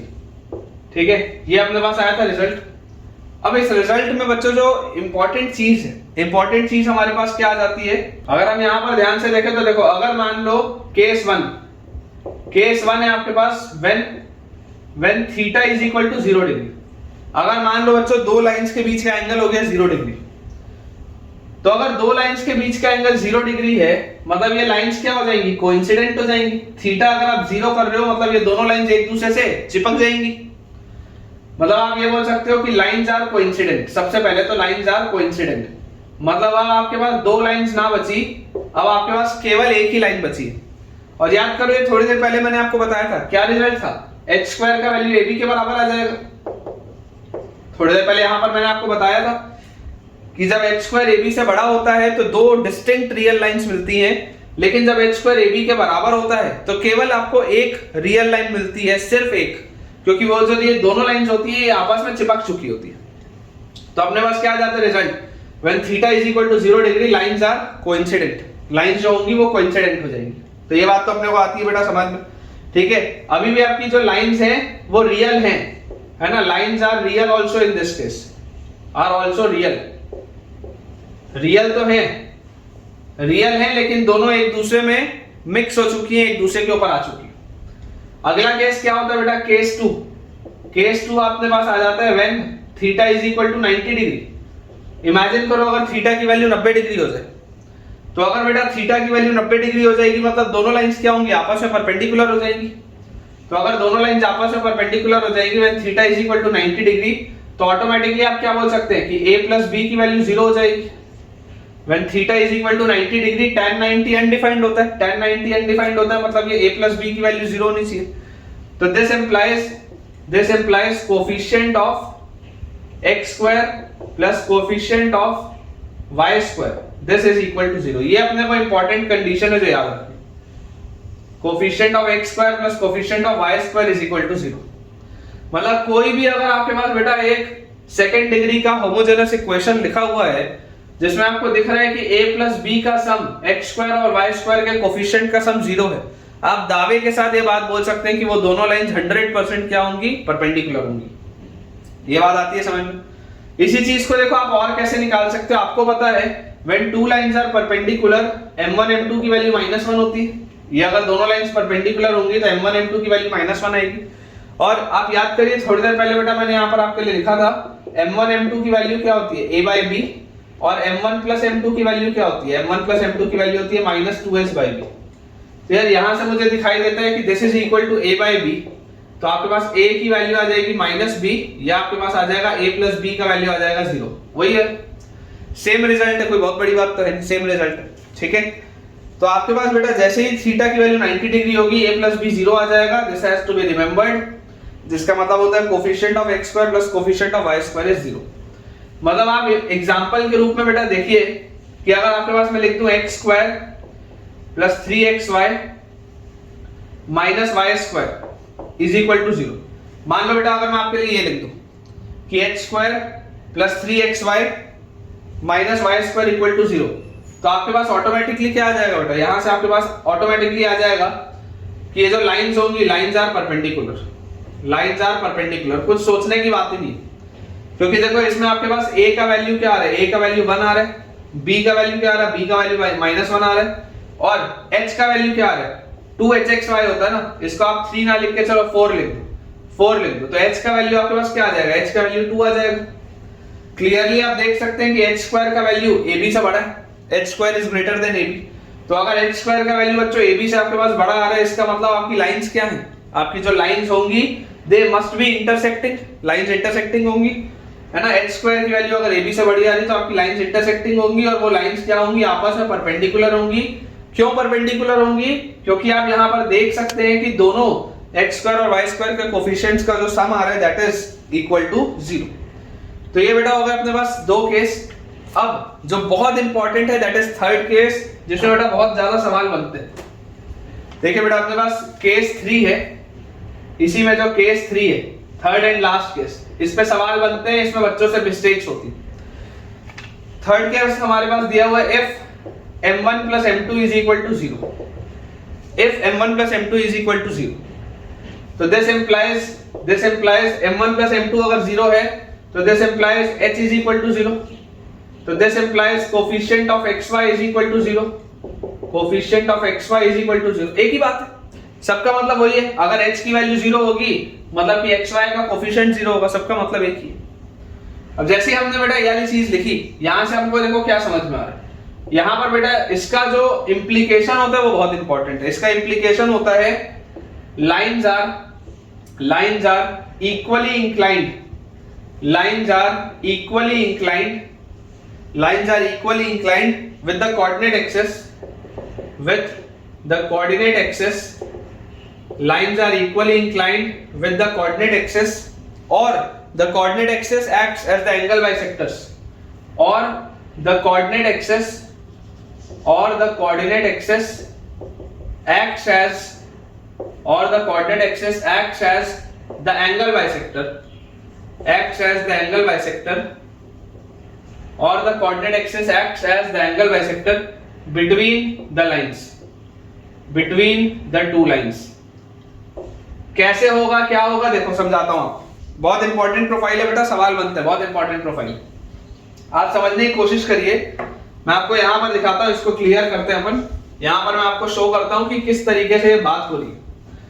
हमें बोला जा रहा है कि m1 plus m2 की वैल्यू 0 है, तो दिस मींस m1 की वैल्यू माइनस m2 के बराबर होगी, m1 की वैल्यू माइनस m2 के बराबर होगी, ये बात निश्चित। अच्छा, अगर इसका एंगल ऑफ इंक्लिनेशन थीटा है और अगर इसका एंगल ऑफ इंक्लिनेशन फाई है, दो लाइंस है ना, दो लाइंस हमारे पास बेटा बोली जा रही है।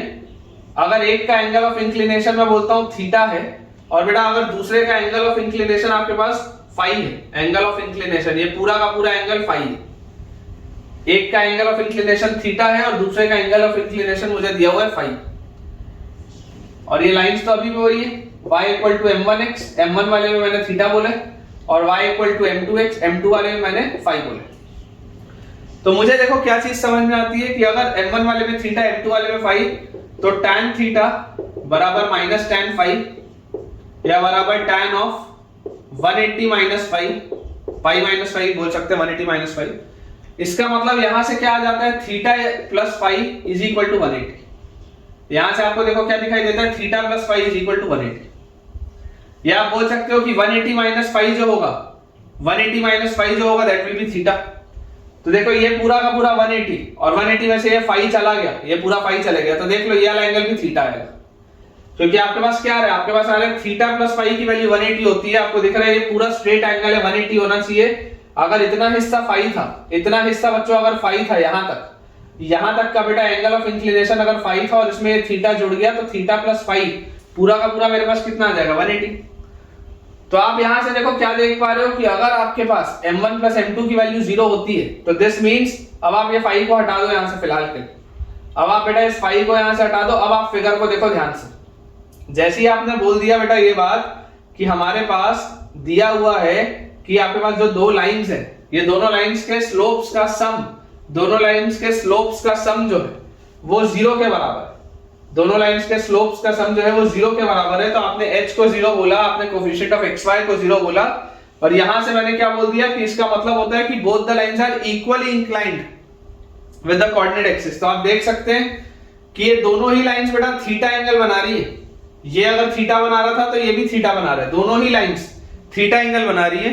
तो अगर ये थीटा है तो ऑटोमेटिकली ये वाला एंगल आपके पास 90 माइनस थीटा हो जाएगा, ऑटोमेटिकली ये वाला एंगल भी आपके पास 90 माइनस थीटा हो जाएगा। समझ पा रहे हैं आप? तो देखो अगर आप इसको ऐसे पीछे एक्सटेंड करते, इसको भी बेटा अगर आप पीछे एक्सटेंड करते तो क्या इस फिगर में हमको देख के ऐसा नहीं लगता कि ये वाली एक लाइन और ये वाली दूसरी लाइन में ये y एक्सिस और x एक्सिस इसके एंगल बाइसेक्टर का काम कर रहे हैं? क्योंकि अगर ये थीटा अपने पास था बच्चों और ये आपके पास था क्या चीज, ये आपके पास था 90 माइनस थीटा, ये आपके पास था 90 माइनस थीटा, तो ऑटोमेटिकली ये भी हमारे पास 90 माइनस थीटा आ जाएगा, ऑटोमेटिकली ये भी हमारे पास 90 माइनस थीटा आ जाएगा। इस तरीके से आ जाएगी अपने पास चीज, ठीक है। और उसके बाद देखो मुझे क्या दिखेगा कि ये लाइंस परपेंडिकुलर है तो ये एंगल भी थीटा आ जाएगा, ये एंगल भी थीटा आ जाएगा। तो यहाँ पर मुझे क्या दिखाई दे रहा है, मुझे यहाँ पर बच्चों ये दिखाई दे रहा है कि ये जो लाइन है बेसिकली ये जो x एक्सिस है वो भी इसका एंगल बाइसेक्टर का काम कर रहा है दोनों लाइंस का, और ये जो y एक्सिस है ये भी इसके एंगल बाइसेक्टर का काम कर रहा है। बहुत सिंपल सी बात। तो यही लिखा हुआ है the lines are equally inclined with the coordinate axis. ये जो लाइंस है ये इक्वल इंक्लिनेशन में, अगर ये थीटा एंगल बना रहा है तो ये भी थीटा एंगल बना रहा है। थीटा एंगल अगर बना रहा है तो दोनों साइड से थीटा बन रहा है, पहली बात। और फिर लिखा हुआ है coordinate axis acts as the angle bisector between the two lines. जो कोऑर्डिनेट एक्सिस है बच्चों आपके पास वो एंगल बाइसेक्टर का रोल अदा कर रहा है। जो कोऑर्डिनेट एक्सिस है वो एंगल बाइसेक्टर का रोल अदा कर रहा है, इस बात को आप समझिए, ठीक है। तो मेरे हिसाब से बेटा ये वाला पॉइंट इंपॉर्टेंट था। आई होप आपको ये चीज समझ में आए, ठीक है। और अगर आपको मान लीजिए इसमें थोड़ा भी डाउट आएगा तो आप कमेंट से पूछ सकते हैं। मैं बच्चों आपको इस पर बेस्ड क्वेश्चंस की प्रैक्टिस कराऊंगा। मेरा ऐसा सोचना था कि आज वाले लेक्चर में और मैक्सिमम अगले लेक्चर में मैं थ्योरेटिकल पोर्शन पूरा आपका कंप्लीट कर दूं और उसके बाद हम कम से कम 2 से 3 लेक्चर प्योरली एंड प्योरली सिर्फ क्वेश्चंस की प्रैक्टिस पे रखें, ठीक है। और उसके बाद फिर अपन अपना सर्कल्स वाला चैप्टर स्टार्ट करेंगे। तो ये बेटा आई होप आपको समझ में आ गया हो। इन केस आपको थोड़ा भी डाउट हो तो आप कमेंट में पूछ सकते हैं। चलिए नेक्स्ट अपने पास बेटा जो लास्ट आर्टिकल है आज के लेक्चर का, that is combined equation of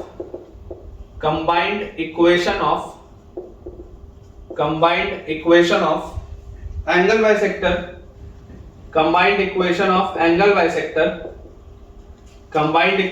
angle bisector between the pair of lines, combined equation of angle bisectors between the pair of lines, ठीक है। कंबाइंड इक्वेशन क्या होगा एंगल बाइसेक्टर का।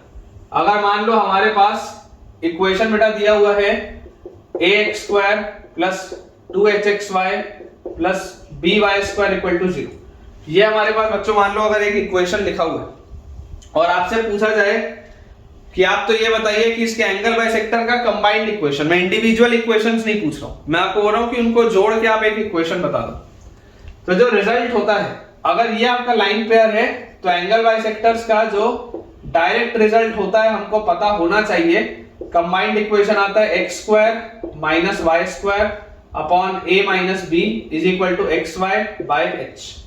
x square minus y square upon a minus b, ठीक है, x square minus y square upon a minus b is equal to xy upon h। ये आपका direct result होता है। This is again homogeneous equation. और ये भी बेटा क्या होता है, ये भी पेयर ऑफ स्ट्रेट लाइंस को रिप्रेजेंट करता है। और ये कौन सी स्ट्रेट लाइंस को रिप्रेजेंट करेगा, जो इसकी एंगल बाइसेक्टर है। मतलब अगर ये मेरा ओरिजिनल इक्वेशन है तो इसके एंगल बाइसेक्टर का इक्वेशन ये होगा, ठीक है। अगर ये आपको क्वेश्चन में दिया हुआ और पूछा जाए कि बताओ इसके एंगल बाइसेक्टर्स का कंबाइंड इक्वेशन क्या होगा, तो ये होगा उसके एंगल बाइसेक्टर का कंबाइंड इक्वेशन। ये बात हमको पता होना चाहिए। अब अगर बेटा ये चीज मेरे पास लिखी है तो देखो कई सारे टीचर्स, मैंने देखा है कई सारे टीचर्स बोल देते हैं कि इसको आप याद रख लो, ठीक है। कई सारे टीचर्स का मैंने देखा है कि इसको वो बोल देते हैं कि बच्चा आप इसको याद रख लो, लेकिन याद तो रखना ही है, कहां से आया पता होना चाहिए। क्योंकि अगर आपको चीज पता होगी तो थोड़ा सा आपको फील आएगा, आपका टॉपिक स्ट्रांग होगा, आपके कंसेप्ट्स मजबूत होंगे। तो मैं आपको बोलता हूं, आप क्या चीज जानते हैं, आप ये जानते हैं कि ये दो स्ट्रेट लाइंस को रिप्रेजेंट करता है जो ओरिजिन से पास होती है। तो मान लेते हैं ये मेरी वो दो स्ट्रेट लाइंस है। ये मेरी पहली स्ट्रेट लाइन है which is y equal to m1x, और ये बच्चों मेरी दूसरी स्ट्रेट लाइन है which is y equal to m2x। अब अगर ये दो स्ट्रेट लाइंस है m1x और m2x वाला, तो मुझे यहां से एक चीज और पता है, दैट इज कि दोनों का जो सम होता है m1 प्लस m2 की वैल्यू हमारे पास आती है -2h बाय b, और प्रोडक्ट जो होता है दोनों के स्लोप्स का m1 m2, इसकी वैल्यू आती है a बाय b। ये बात तो मुझे पता है। और एंगल बाइसेक्टर का इक्वेशन क्या होता है, इक्वेशन ऑफ एंगल बाइसेक्टर अगर मान लो कोई आपसे बोल दे निकालने के लिए, तो बच्चों आप एंगल बाइसेक्टर का इक्वेशन कैसे बोलेंगे? आप एंगल बाइसेक्टर का इक्वेशन बोलेंगे यहां से देख के कि आप इस इक्वेशन को लिख सकते हैं कि लाइन L1 को आप लिख लीजिए m1x minus y equal to 0 and line L2 को आप लिख लीजिए m2x minus y equal to 0। ये आपकी दो लाइंस। क्या होता है एंगल बाइसेक्टर? इसका एंगल बाइसेक्टर होता है बच्चों m1x minus y upon root of m1 square plus 1, m1x minus y upon root of m1 square plus 1 is equal to plus minus m2x minus y by root of m2 square plus 1। ठीक है, ये अपने पास बेटा पूरी चीज आती है। ये आपके पास बेटा कंबाइंड इक्वेशन आता है। ठीक है, ज्यादा बेटर होगा कि इसको सॉल्व करने के लिए मैं क्या करूं, मैं यहां पर स्क्वायर कर देता हूं, मैं दोनों साइड स्क्वायर कर देता हूं ताकि ये प्लस माइनस भी हट जाए और ये जो है बेटा ये रेडिकल साइन भी हट जाए। स्क्वायर कर देते हैं, तो जैसे ही आप स्क्वायर करोगे on squaring both the sides मेरे पास आ जाता है m1x माइनस y का whole square upon m1 square plus 1 is equal to, square करोगे तो ये प्लस माइनस गायब हो जाएगा, m2x माइनस y का whole square upon m2 square plus 1। ये आता है अपने पास। अब इसको बेटा थोड़ा सा अपने को सिंप्लीफाई करना पड़ेगा, सॉल्व करना पड़ेगा। तो ऐसा करते हैं, इसको अपन ओपन अप करते हैं, क्रॉस मल्टीप्लाई करते हैं और अच्छे से इसको सॉल्व करते हैं। सिंप्लीफाई करके, ओपन अप करके, क्रॉस मल्टीप्लाई करके इसको अच्छे से बेटा अपन सॉल्व करते हैं। तो अपने पास चीज जो आएगी वो यहां से आ जाएगी m1 square x square plus y square minus 2m1xy, m1 square x square plus y square minus 2m1xy और अपॉन या ये m2 स्क्वायर प्लस 1 इससे मल्टीप्लाई कर देते हैं, m2 square plus 1 this is equal to, ये इसमें आएगा तो m1 square plus 1 multiplied by, इसको ओपन अप करेंगे तो m2 square x square plus y square minus 2 m2xy। ये अपने पास आती है बच्चों चीज। थोड़ा सा मेहनत है लेकिन मल्टीप्लाई करके एक बार देखते हैं आता क्या है। फाइनली अपने पास m2 स्क्वायर जब आप मल्टीप्लाई करोगे तो आएगा m1 square m2 square x square plus m2 square y square minus 2 m1 m2 square xy। फिर 1 इसमें आप मल्टीप्लाई करोगे तो plus m1 square x square plus y square minus 2 m1 xy this is equal to, इन दोनों को अगर मैं मल्टीप्लाई करूं तो मेरे पास आ जाता है m1 square m2 square x square plus m1 square y square minus 2 m1 square m2 xy और 1 से मल्टीप्लाई करेंगे तो plus m2 square x square plus y square minus 2 m2 xy। ये अपने पास बच्चों पूरी चीज आती है। थोड़ा मेहनत है लेकिन करना पड़ेगा, कोई बात नहीं। तो यहां से मुझे दिखाई देता है m1 square m2 square x square और m1 square m2 square x square तो कट गया। और क्या कट रहा है? कट रहा है और कुछ, ये y स्क्वायर और ये y स्क्वायर भी गया। और कुछ जाता हुआ दिख रहा है क्या यार? और तो नहीं जाता हुआ दिख रहा कुछ, और बेटा कुछ भी इसमें जाता हुआ नहीं दिख रहा। थोड़ा सा इसको सिंप्लीफाई करते हैं। ठीक है, इसको यहां पर देखो, यहां पर अगर मैं इसको सॉल्व कर लूं इतने से हिस्से में हो जाएगा। वैसे यहां पर इसको अगर अपन सॉल्व करें तो अपन ऐसा करते हैं, देखो आपको लेके इस फॉर्मेट में आना है ना, आपको इस फॉर्मेट में लेके आना है। आप ऐसा करो, y स्क्वायर वाले सारे टर्म्स आप एक साइड रखो, ठीक है ना। y स्क्वायर वाले बच्चों आप सारे टर्म्स एक साइड रखो और x स्क्वायर वाले सारे टर्म्स आप सब साथ में ले आओ। सारी चीजों को आप एक तरफ लेके चलो।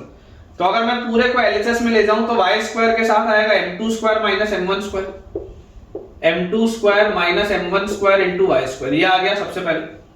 फिर अपने पास आएगा m1 square minus m2 square x square, तो plus m1 square minus m2 square x square, ये अपने पास आ गया।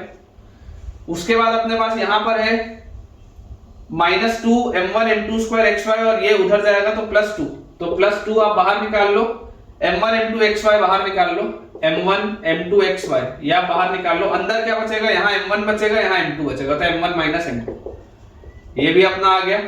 और अपने पास अगर इसको भी मैं वहां ले जाऊं तो प्लस 2 एक और बाहर और xy बाहर और अंदर मेरे पास आ जाएगा m2 minus m1, m2 minus m1। मुझे बेटा एक खास बात इस पूरे में दिख रही है कि सारे टर्म्स में m1 माइनस m2 कॉमन है या m2 माइनस m1 बोल दो, सब में कॉमन है। एंड क्लियरली आपको दिखाई दे रहा है कि m1 और m2 दो अलग अलग चीजें, दो अलग अलग लाइंस की मैं बात कर रहा हूं, ठीक है ना, मैं दो अलग अलग लाइंस की बात कर रहा हूं, तभी तो एंगल बाइसेक्टर निकालूंगा। तो क्लियरली आपको यहां पर देखो सवाल में दिया हुआ है, सवाल में बेटा आपको दिया हुआ है कि m1 is not equal to m2, दोनों बार अलग अलग है ना, तभी तो एंगल बाइसेक्टर निकालोगे, नहीं तो कैसे निकलेगा। अगर m1 और m2 सेम हो गया तो सेम लाइन में तो कैसे एंगल बाइसेक्टर होगा, हो ही नहीं सकता। तो मैं बोलता हूं m1 माइनस m2 काटो, जहां जहां पर भी m1 माइनस m2 है उसको कट कर दो, ठीक है। तो आपके पास देखो यहां पर m2 minus m1 into m2 plus m1 आएगा, तो अगर आप m1 माइनस m2 काट दोगे तो यहां पर आपके पास minus times of m2 plus m1 आएगा और उसके साथ आएगा y स्क्वायर, ठीक है। मैंने m1 माइनस m2 काट रहा हूं, मैं m1 माइनस m2 को बेटा कट कर रहा हूं। अब इसके बाद यहां से देखो m1 minus m2 into m1 plus m2, m1 minus m2 कटेगा तो plus m1 plus m2 into x square बचेगा। उसके बाद यहां से भी m1 माइनस m2 कटेगा तो आपके पास बचेगा प्लस 2m1 m2 xy, और उसके बाद यहां पर भी आप देखो m1 माइनस m2 कटेगा तो minus 2xy, this is equal to 0। ये अपने पास आ गया। तो बेसिकली अगर बेटा मैं एक साइड लेके जाऊं, इसको यहीं रखूं, तो मेरे पास आ जाता है m1 plus m2 into x square minus y square. इन दोनों में से देखो m1 प्लस m2 कॉमन, तो x square minus y square, और बाकी को अगर मैं उधर ले जाऊं तो इज इक्वल टू मेरे पास आ जाएगा xy इंटू और 2 भी बाहर ले लेते हैं तो 2xy इंटू अपने पास क्या आ जाएगा 1 माइनस m1 m2, यही आएगा अपने पास, ठीक है। 2xy into 1 minus m1 m2। अब m1 प्लस m2 क्या है, m1 प्लस m2 है माइनस 2h बाई बी, तो minus 2h by b into x square minus y square is equal to 2xy into 1 minus m1 m2, तो 1 minus m1 m2 अपने पास बोलो कितना आ जाएगा 1 minus a by b, 1 minus a by b. तो बच्चों यहां से देख लो सेम रिजल्ट आता हुआ दिख रहा है मुझे, तो ये 2 से ये 2 कटा, x square minus y square by a minus b. देखो यहां पर अगर आप एलसीएम ले लोगे तो आप इसको लिख लो b minus a by b, इसको आप लिख सकते हैं b minus a by b, ये b से ये b कटा, ठीक है, और ये माइनस साइन यहां पर है, आप माइनस साइन को इसको सेट अगर कर दोगे तो ये a माइनस बी हो जाएगा, तो x square minus y square by a minus b, तो ये वाला माइनस साइन भी सेट हो गया, ये b minus a minus b बन गया, is equal to x y by h, ये एक्स वाई लिखा और ये एच नीचे आएगा तो आ जाएगा रिजल्ट। ये बेटा आपके पास देखो मैंने लिख दिया है, बस इसके बाद आप रीअरेंज करोगे तो आपके पास यही रिजल्ट मिल जाएगा, ठीक है। इसको आप बेटा रीअरेंज करेंगे तो आपके पास यही वाला रिजल्ट आ जाएगा, बहुत आसान सा रिजल्ट है। तो कई सारे टीचर्स बच्चों बोलते जरूर हैं कि आप इसको रट लें या याद रखें, लेकिन मैं बोलता हूं कि याद तो रहना ही चाहिए, लेकिन उसके साथ साथ मुझे तरीका पता होना चाहिए, क्योंकि बेटा अगर मुझे तरीका पता होगा ना तो मेरा बहुत फायदा होगा। अगर मुझे ये तरीका पता होगा तो मेरा बहुत ज्यादा फायदा होगा, बिकॉज इससे कंसेप्ट आपके क्लियर होते हैं। मैं आपको बच्चों एक सवाल कराता हूं इस पर बेस्ड, उसके बाद अपना आज का लेक्चर अपन एंड करेंगे। क्वेश्चन बच्चों अपने पास लिखा है आज के लेक्चर का लास्ट क्वेश्चन है, दिया हुआ है हमें, if the pair of straight lines x square minus 2pxy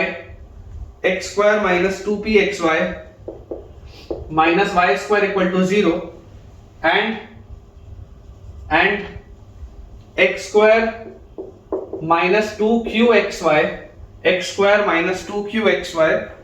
minus y square equal to 0 be such that each pair bisects the angles such that each pair bisects the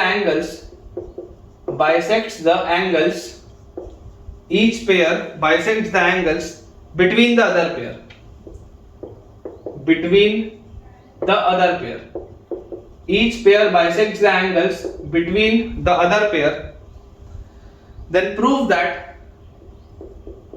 that अब तुमको जरूर लग रहा होगा कि सर ये तो prove that का क्वेश्चन है, लेकिन ये बहुत आसानी से ऑप्शंस वाले में आ सकता है। Prove that PQ is equal to -1, prove that PQ is equal to -1। आपके पास सवाल आ सकता था कि PQ +1 की कितनी वैल्यू होगी, तो उसका आंसर 0 आता, PQ प्लस 1 का वैल्यू 0 आता, करेक्ट। तो इस तरीके से न्यूमेरिक रिस्पॉन्स में भी आ सकता था। सवाल का देखो मैं आपको मतलब समझा देता हूं। क्वेश्चन हमें बोलता है कि अगर हर पेयर एक दूसरे का क्या है, हर पेयर अगर एक दूसरे का एंगल बाइसेक्टर, मतलब कि if the pair of straight line x square minus 2pxy minus y square and ये be such that each pair bisects the angles between the other pair. मतलब कि आपको ये बोला जा रहा है कि ये अगर आपका लाइन पेयर है तो जब दूसरा लाइन पेयर है x square minus 2qxy minus y square equal to 0, ये दूसरा लाइन पेयर है। आपको बोला जा रहा है अगर आप इसको ओरिजिनल लाइन पेयर लोगे तो ये उसके एंगल बाइसेक्टर है, अगर आप इसको ओरिजिनल लाइन पेयर लोगे तो ये इसका एंगल बाइसेक्टर। ये आपके पास सवाल में बोला जा रहा है। ये अगर आप ओरिजिनल लाइन पेयर लोगे तो उसका एंगल बाइसेक्टर ये है, अगर आप ये ओरिजिनल लाइन पेयर लोगे तो उसका एंगल बाइसेक्टर वो है। बहुत आसान सी बात है। तो मैं आपको बोलता हूं कि अगर मान लो मैं इसको ओरिजिनल लाइन पेयर ले लूं, आपको जिस भी तरीके से करना हो आप कर सकते हैं, उल्टा भी करना चाहे तो कर सकते हैं। मैं आपको बोलता हूं अगर ये मेरा ओरिजिनल लाइन पेयर है और ये उसका एंगल बाइसेक्टर का इक्वेशन है, तो मेरे हिसाब से अकॉर्डिंग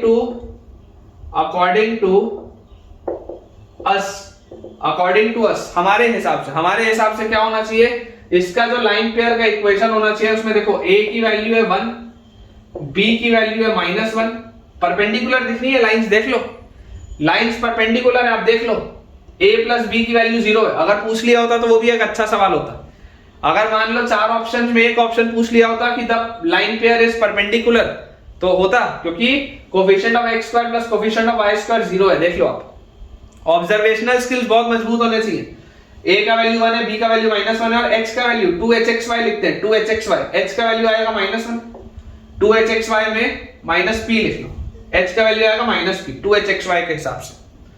अब जैसे बच्चों मैंने ये लिखा तो अकॉर्डिंग टू अस हमारे हिसाब से क्या होना चाहिए था, x square minus y square upon a minus b की वैल्यू 2 आएगी is equal to xy upon h, xy upon -1। ये हमारे हिसाब से तो रिजल्ट होता। इसको अगर आप सिंपलीफाई करेंगे तो आपके पास आएगा -px square plus py square, -px square plus py square is equal to 2xy, या आप इसको लिख सकते थे px स्क्वायर और plus 2xy minus py square is equal to 0, ये आप लिख सकते थे। तो हमारे हिसाब से एंगल बाइसेक्टर का ये इक्वेशन आ रहा था, this was the equation of angle bisector हमारे हिसाब से। और गिवन एंगल बाइसेक्टर मेरे पास ये है, ये रहा है, दिया ये है, तो बेसिकली ये दोनों क्या होने चाहिए, दोनों के दोनों सेम होने चाहिए।